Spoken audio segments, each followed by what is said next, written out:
Bonjour à tous, heureuse de vous retrouver en cette nouvelle année. Débutons sans plus attendre la semaine avec les premières images de la nouvelle 308 SW. La C4 fait sa pub à San Francisco, les finalistes au titre de plus belle voiture de l'année. Et enfin, pour terminer, quelques images du Dakar.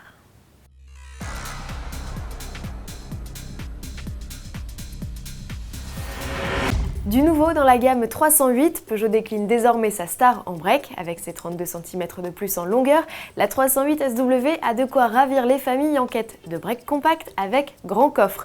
Ses 610 litres, soit près de 40 litres de plus que l'ancienne génération du modèle, lui permettent de devenir la référence de la catégorie, reléguant à la deuxième place la Golf SW jusqu'alors tenante du titre. Pas de volume maximum annoncé, seule précision qu'a bien voulu fournir Peugeot, la présence d'un plancher plat et d'une banquette rabattable d'un geste. Côté look, à l'intérieur comme à l'extérieur, on retrouve tout ce qui a fait le succès de la berline. C'est également le cas sous le capot avec pour marquer le coup l'arrivée d'une version diesel encore plus efficiente et n'émettant que 85 grammes de CO2 par kilomètre, soit 10 de moins que la plus écolo des berlines actuelles. À la clé, un bonus de 150 €. La Peugeot 308 SW fera sa rentrée au Salon de Genève au mois de mars.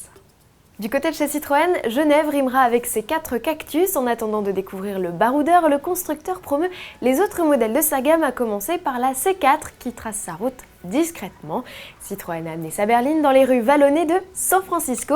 À l'honneur de cette réclame, baptisée Catapulte et publiée en exclusivité sur internet, un équipement. Promo d'un nouveau système de suspension ?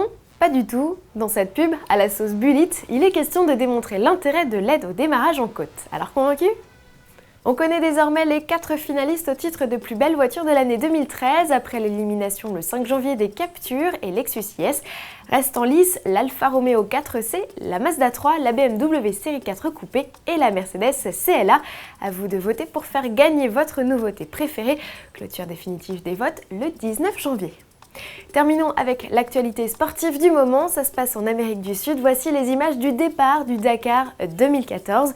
Le coup d'envoi du Rallye Raid a été donné de Rosario en Argentine. Selon la gendarmerie locale, 1 million de spectateurs avaient fait le déplacement pour assister au défilé des 431 véhicules engagés.